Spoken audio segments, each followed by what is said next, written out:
Pengawas internal KPK mulai mendalami laporan pelaksana tugas Sekretaris Jenderal PD Perjuangan Hasto Kristianto terkait dugaan pelanggaran etik yang dilakukan Ketua KPK Abraham Samad. Dari hasil penelitian tersebut, pengawas internal KPK bisa menyimpulkan apakah perlu dibentuk atau tidak Komite Etik KPK. Hingga laporan awal Hasto, KPK menilai bukti yang disampaikan belum cukup kuat untuk membentuk Komite Etik bagi Komisi Anti Rasuah tersebut. Tak hanya itu, setidaknya ada 6 tahap pembentukan komite yang harus dilalui sebelum akhirnya membentuk komite etik. Sejauh ini pengawas internal menunggu hasil sidang pra-peradilan yang diajukan Kapolri terpilih Komisaris Jenderal Budi Gunawan. Di lain pihak, Hasto Kristianto juga melaporkan penyalahgunaan wewenang Ketua KPK juga tak kalah yakin terhadap bukti-bukti yang sudah dan akan diberikannya bisa mendorong terbentuknya komite etik demi menyelamatkan KPK. Hal senada pernah diungkapkan mantan penasihat KPK yang saat ini justru berbalik menganggap komite etik semacam ini sudah tak diperlukan lagi oleh KPK. Terlepas dari polemik yang terjadi saat ini, apakah komite etik memang diperlukan untuk KPK?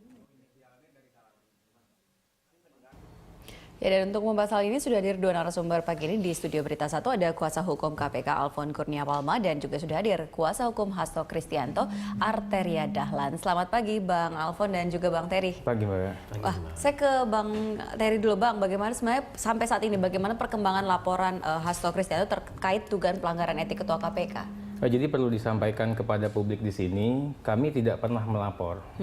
Jadi pada hari Senin kemarin, tanggal 6 Februari, Mas Hasto itu diundang untuk klarifikasi. Jadi juga bukan dipanggil secara hukum, ya, tapi undangan. Diundang? Iya, undangan klarifikasi.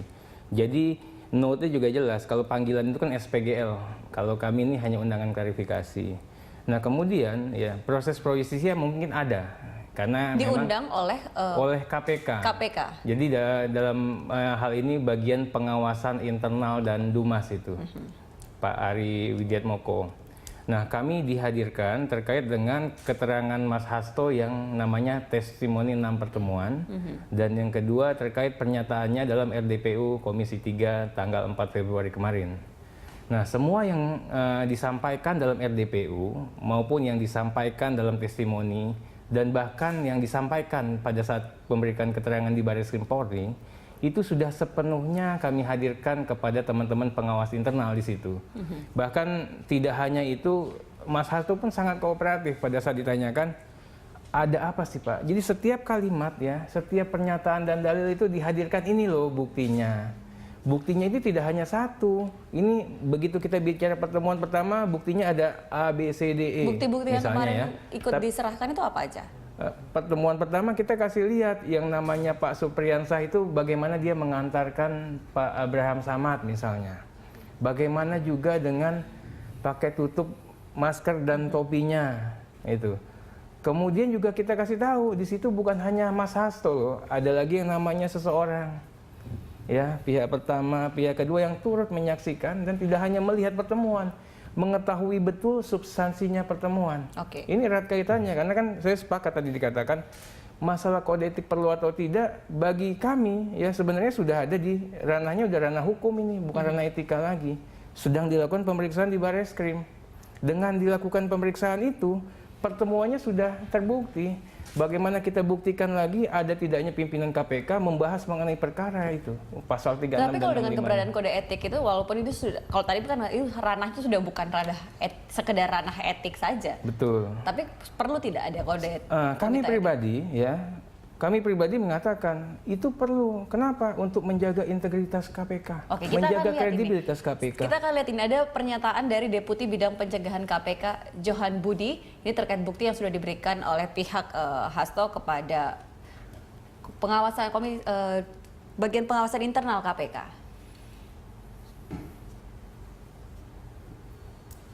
Ya, tapi kita masih belum bisa. Tapi sampai saat ini sangat optimis kalau misalnya komite etik itu akan. Kita nggak hanya optimis, alam bawah sadarnya mungkin teman-teman pengawas internal pun meyakini begitu. Oh kalau gitu pertemuannya ada ya Pak ya? Oh begitu ya Pak ya? Oke. Jadi hal seperti itu. Bahkan saya katakan, Mas ini nggak hanya etika, ini urusan hukum. Tapi kalau tadi pertanyaan saya bahwa sebenarnya bukti-bukti yang kan selain pernyataan tentunya juga harus ada bukti-bukti yang sudah ya. diserahkan apakah ada sama bukti, dengan ada saksi ya. Jadi bukti-bukti yang sudah diserahkan, foto-foto sudah diserahkan ya. Kemudian ada bagian yang cakram. rekaman sudah diserahkan juga katanya. Untuk rekaman dan sebagainya itu kan sudah di Barreskrim. Jadi kita nggak bisa tarik lagi hal yang seperti itu. Baik. Bahkan handphonenya Mas Hasto pun ya sudah kami berikan ke sana karena yang dulu mengundang kami itu adalah teman-teman Barreskrim. Padahal yang ujuk-ujuk pertama kan Mas Johan Budi yang mengatakan, "Ayo dong Mas Hasto, ayo dong." Ini lupa loh ya. Padahal ada yang namanya inisiatif yang harus dilakukan oleh KPK untuk melindungi kredibilitasnya. Dalam beberapa hal KPK ini responsif. Tuh, ada ini dibilang begini, ada ini dibilang pencemaran nama baik. Tapi begitu bicara mengenai Abraham Samad, kok KPK-nya agak menahan diri. Nah terkait tadi disebut nama Johan Budi ini kita putarkan kembali.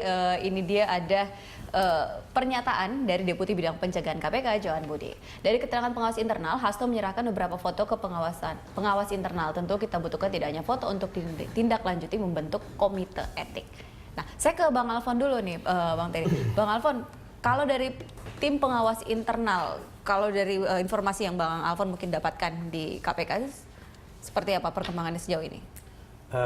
Jadi ini perlu kita lihat secara ini ya lebih luas lagi ya. Pertama-tama ini kan ada silang sengketa terkait dengan Polri sama KPK itu sendiri, dan kemudian ini ditarik pada ruang politik dan kemudian juga yang pidana. Nah, jadi ini dilihat bahwa kenapa sih hal yang seperti ini munculnya pada saat ini gitu kan. Nah oleh sebab itu makanya memunculkan beberapa kecurigaan juga sih di kita terkait dengan ini ada permasalahan pidana, ini ada masalah politik, ini ada masalah kelembagaan. Nah pada akhirnya ini dicampur kayak seperti es campur gitu kan semuanya, dan ini tidak jelas jadinya. Nah saya pengen mengomentari satu hal aja gitu kan terkait dengan ini. Pertama-tama, apakah memang foto tersebut itu mengklarifikasi dari adanya dugaan tindak pidana gitu kan. Tadi kan dikatakan bahwa berdasarkan pasal 36 ini kan mengadakan hubungan langsung atau tidak langsung dengan tersangka atau pihak lain yang ada hubungan dengan perkara. Kan begitu kan. Nah, apakah itu bisa dikatakan satu bukti gitu ya, untuk bisa dilanjutkan pada persoalan pidana? Dan kemudian yang kedua, apakah itu juga bisa menjadikan salah satu bukti untuk ditingkatkan untuk membentuk dari komite etik jadinya. Nah oleh sebab itu makanya perlu beberapa hal yang harus diklarifikasi untuk bisa dibentuk komite etik. Saya sepakat aja bahwa pada intinya KPK itu zero tolerance ya. Itu tidak hanya di dalam undang-undang tapi juga ada dalam kode etik. Nah oleh sebab itu makanya harus ada prosedural dan kemudian kelengkapan terlebih dahulu yang harus dibentuk dan dicukupi. Kalau dengan kondisi saat ini itu belum ya, perlu sampai komite etik, sudah cukup hanya sampai pengawasan internal. Persoalan perlu tidak perlu jadinya gitu kan. Ini kan berdasarkan asas praduga tidak bersalah jadi gitu kan. Nah oleh sebab itu maka dilengkapi aja gitu kan. Jadi nanti akan ketahuan apakah memang betul-betul ini mencukupi untuk dibentuk komite etik atau komisi pengawas aja gitu kan. Karena logikanya begini, ketika ini 2 kali dilakukan sama Abraham Samad, artinya dia tidak akan berhenti gitu kan.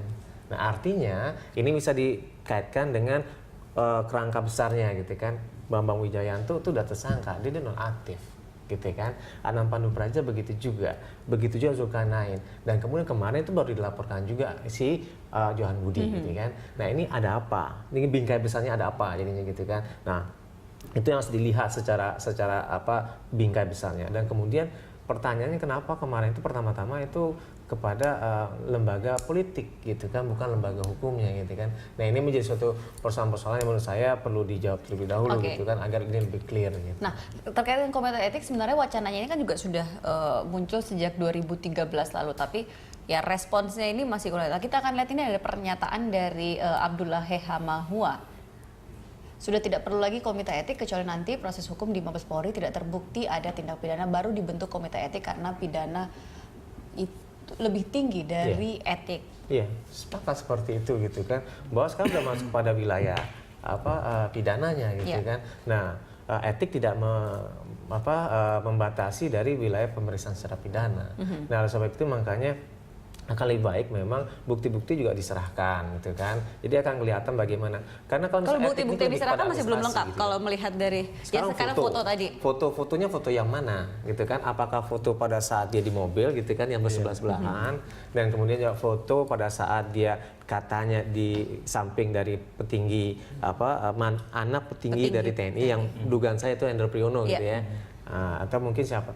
Kita nggak tahu. Gitu Bang Terry tanggapannya? Ya, jadi kalau ditanya seperti itu ya, mengenai bukti, sebenarnya saya dapat pesan dari Mas Hasto, tolong carikan foto yang layak dan patut. Kita jangan sampai institusi KPK ini ternistakan. Waktu nyari buktinya pun kita banyak sekali foto, akhirnya kita pilih yang ini. Jadi saya kasih contoh nih ya. Yang kita hadirkan kan fotonya seperti ini. Ini yang di Ya, apa ya? yang di Adi Sucipto. Adi Sucipto. Oke. Tapi ya, kita punya banyak sekali foto yang saya gambarkan lagi nih, yang memperlihatkan, bahkan kita lihat pada saat Pak Abraham Samad lagi, mohon maaf, agak bersembunyi di balik pintu, baru ketemu, baru ngobrol. Tapi kan itu seperti tadi yang disampaikan oleh Bang Alfon, seberapa besar itu kemudian bisa atau seberapa kuat itu ketika dijadikan bukti. Jadi bahwa ini kan ini ada namanya kan bukti surat, Iya. salah satu alat bukti. Nah, kemudian ada lagi yang namanya keterangan saksi.